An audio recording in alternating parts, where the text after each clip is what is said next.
Assalamualaikum warahmatullahi ta'ala wabarakatuh. Bismillahirrahmanirrahim. Alhamdulillahilladzi atana bisyahri ramadhana bifadli rabbina wa lailatul qadri bihi qad nazalat tuba liman talabaha kama syabat. Ya ayyuhal ghausu salamullah alaika rabbini biidnillah wangdur ilaya sayyidi binaturah musilatinil hadratil aliyah amma ba'd. Bifadlillah bisyafaati rasulillah sallallahu alaihi wasallam bibarakati ghauthi hadha zaman radhiyallahu an. Dalam kesempatan ini izinkan al-fakir yang penuh dosa ini menyampaikan sedikit apa yang kami ketahui. Para bapak ibu pemirsa YouTube yang dimuliakan Allah, hari ini kita telah memasuki bulan suci, bulan yang mulia, bulan yang istimewa, yaitu bulan Ramadan. Maka sering dan banyak diterangkan baik dalam Al-Quran, Al-Hadis, bahkan kitab-kitab Al-Sunnah pada umumnya.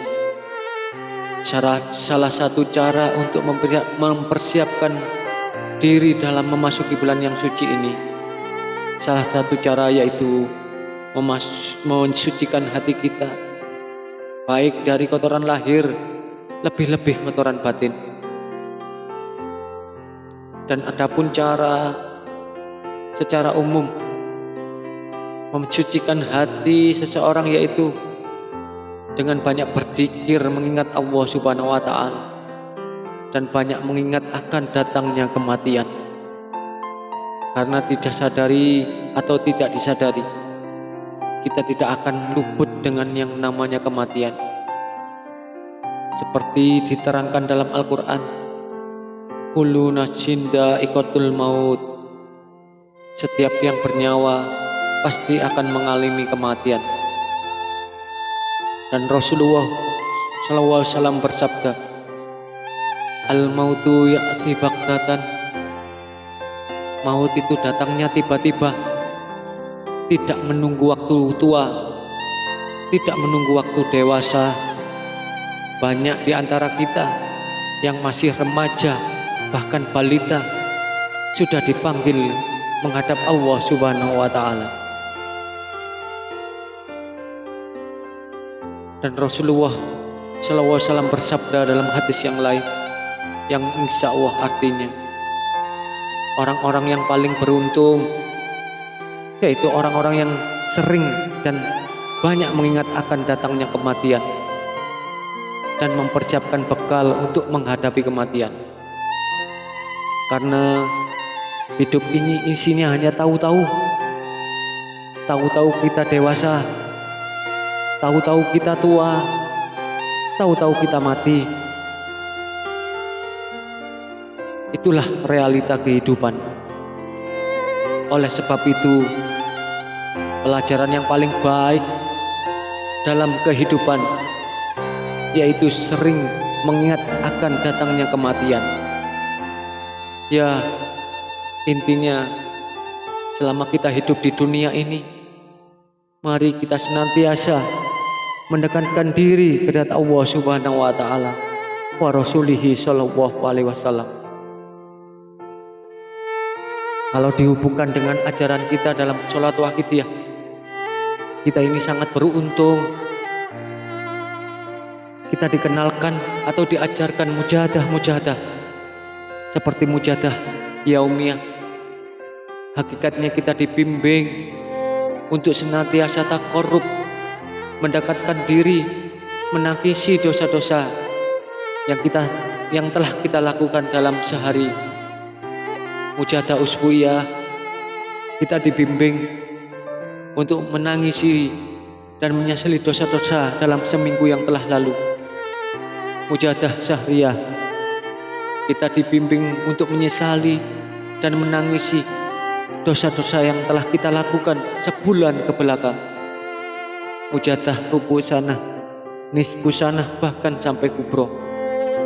Yang intinya kita selalu disuruh dan dibimbing untuk senantiasa mengingat-ingat dan menyesali dosa kita. Karena kita sebagai insan manusia, kita sudah dinas mahalul khata wan nisyan.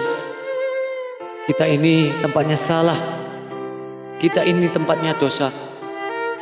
Dan sangat sempurnanya bimbingan beliau mu'alif ini, kita diberi amalan berupa sholawat, kita diberi alat berupa sholawat, yang ini sangatlah pas dalam kehidupan, seperti apa yang diterangkan dalam kitab Sa'adatud Dharaini, aqrabut turuqi ilahi fi akhir zamani khususon lil musrifina kasrotal istighfari wa sholata ala nabi.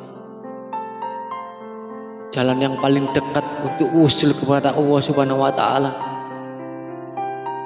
khususnya bagi kita yang senantiasa berlarut-larut dalam dosa, khususnya bagi kita yang senantiasa dalam kezaliman, yaitu memperbanyak istighfar dan memperbanyak sholawat kepada Nabi. Oleh sebab itu, dalam kesempatan ini, mari kita saling mengingatkan, saling nasihat menasehati satu dengan yang lain. Karena kita selalu dalam kerugian. Yang kaya rugi, yang miskin rugi, yang ganteng rugi, yang cantik pun rugi, yang jelek apalagi. Ini sangat persis apa yang difirmankan Allah dalam Al-Quran. Wal asr, demi waktu asar, innal insana lafil khusr, sesungguhnya manusia itu senantiasa mengalami kerugian, illal ladzina amanu, kecuali orang-orang yang beriman, wa amilus sholihat, dan mereka yang mengerjakan amal soleh, wa tawassaw bil haq, dan mereka yang mau nasihat menasehati tentang kebaikan atau kebenaran, wa tawassaw bis sabr, dan mereka yang mau nasihat menasehati tentang kesabaran. Oleh karena itu, selagi kita sehat, selagi kita mampu, mari kita manfaatkan kesempatan ini untuk senantiasa mendekatkan diri kepada Allah Subhanahu wa Ta'ala.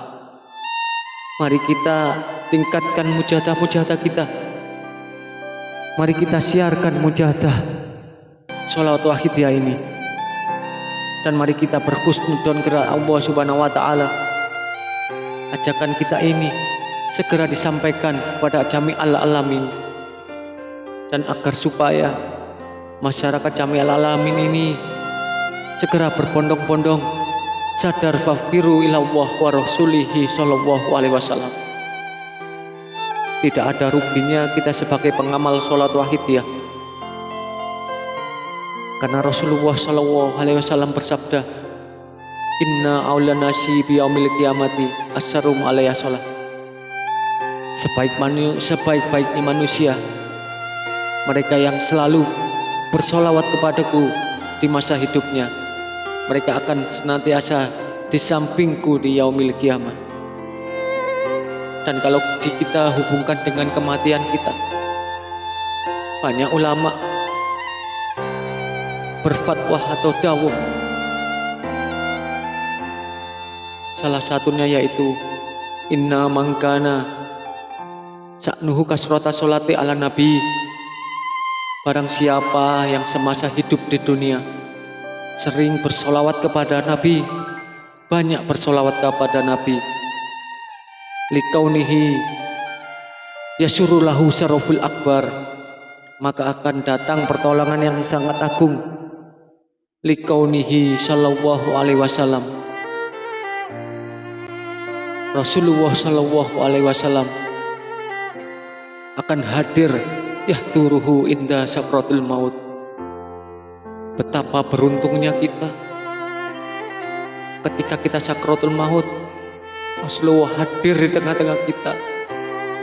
Dan insya Allah kehadiran Rasulullah tidak hanya diam, Rasulullah akan membimbing kita sehingga kita bisa husnul khotimah. Amin, amin. Hadirin hadirat, itulah sedikit yang kami sampaikan. Segala salah dan khilaf kami mohon maaf yang sebesar-besarnya. Akhir qali wabillahi taufiq wal hidayah wa min Rasulillah sallallahu alaihi wasallam syafa wa tarbiyah wa min khawsirati wa an-nadra wal barakah wal afa minkum. Wassalamualaikum warahmatullahi taala wabarakatuh.